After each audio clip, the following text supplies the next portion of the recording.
The living room was packed with nearly 30 relatives. It was supposed to be my grandmother's 75th birthday.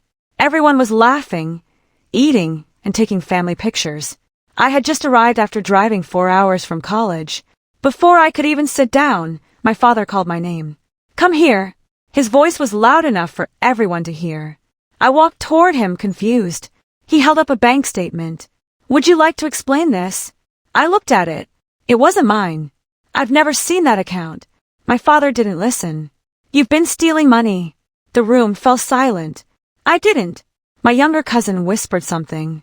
An aunt shook her head. My father pointed toward the corner of the room. "Hand me your car keys."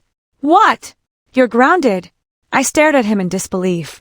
"Dad, I'm 22. I don't care if you're 42. As long as you're my child, you're grounded." A few relatives laughed awkwardly. Others looked uncomfortable. I felt smaller than I ever had before. Without another word, I placed the keys on the table. I wasn't going to argue in front of everyone. Just then, the front door opened. A man in a dark suit stepped inside. He carried a leather briefcase. He looked around the room before asking one question. "Is everyone here?" My father nodded. The stranger smiled politely. "Good, because what I have to say concerns this entire family." Nobody recognized the man except my grandmother. She stood up immediately. "I know who you are." He nodded respectfully. "I was asked to come today." My father frowned. "Asked by who?" The man calmly opened his briefcase. "By your late father." The room became silent. My grandfather had passed away almost a year earlier. The lawyer placed several sealed envelopes on the dining table. He instructed me to deliver these only after today's family gathering. Everyone looked confused. My father folded his arms. "What does this have to do with my child?" The lawyer glanced at him. "Everything." Then he turned to me. "Would you please come stand beside me?" I hesitated. Then I did. The lawyer smiled gently.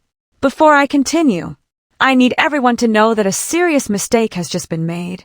The lawyer picked up the bank statement my father had been waving around. He studied it for only a few seconds. "This account does not belong to your child." My father frowned. "It came from the bank." "It came from the wrong file," the lawyer replied. He pulled another folder from his briefcase. "This is the correct financial report." He handed it to my father. Color slowly disappeared from my father's face. The account belonged to someone else. Not me. The room filled with whispers. I stood completely still. The lawyer wasn't finished. "There is another matter." He opened one of Grandpa's envelopes. Inside was a handwritten letter. It began, "If you're hearing this, then someone in this family has judged too quickly."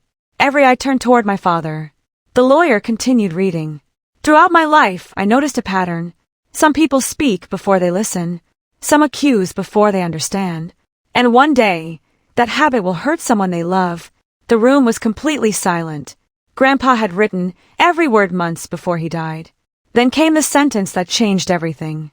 "If that person is standing beside my lawyer today, they deserve an apology before anything else happens." My father's hands began to shake. He slowly looked at me. For the first time all afternoon, he had nothing to say. The lawyer handed him the letter. "Your father hoped this would never become necessary, but he prepared it anyway." My father looked around the room.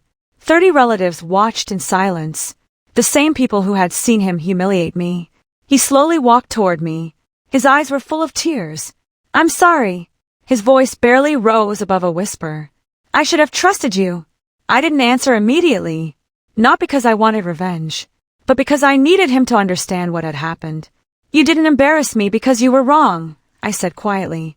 "You embarrassed me because you never asked if I was innocent." Several relatives lowered their heads. My grandmother quietly wiped away tears.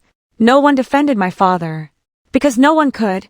After the gathering, my father and I sat alone on the back porch. Neither of us spoke for several minutes. Finally, he sighed. "I spent so many years trying to be the authority in this family. I forgot how to be a father."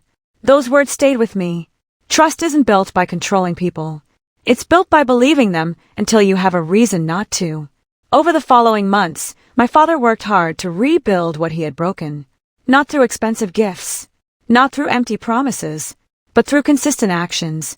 He listened more, judged less, and admitted when he was wrong. As for Grandpa, Even after he was gone, he taught our family one final lesson. The truth doesn't always arrive when you expect it, but when it does, it reveals not only who was right, it reveals who had the courage to admit they were wrong. And sometimes, the most powerful inheritance a grandparent leaves behind isn't money or property. It's the wisdom that saves a family from tearing itself apart. Hit the subscribe button and turn on the bell icon so you never miss a new emotional story. Your support means more than words can say, and it helps us continue bringing these untold stories to life.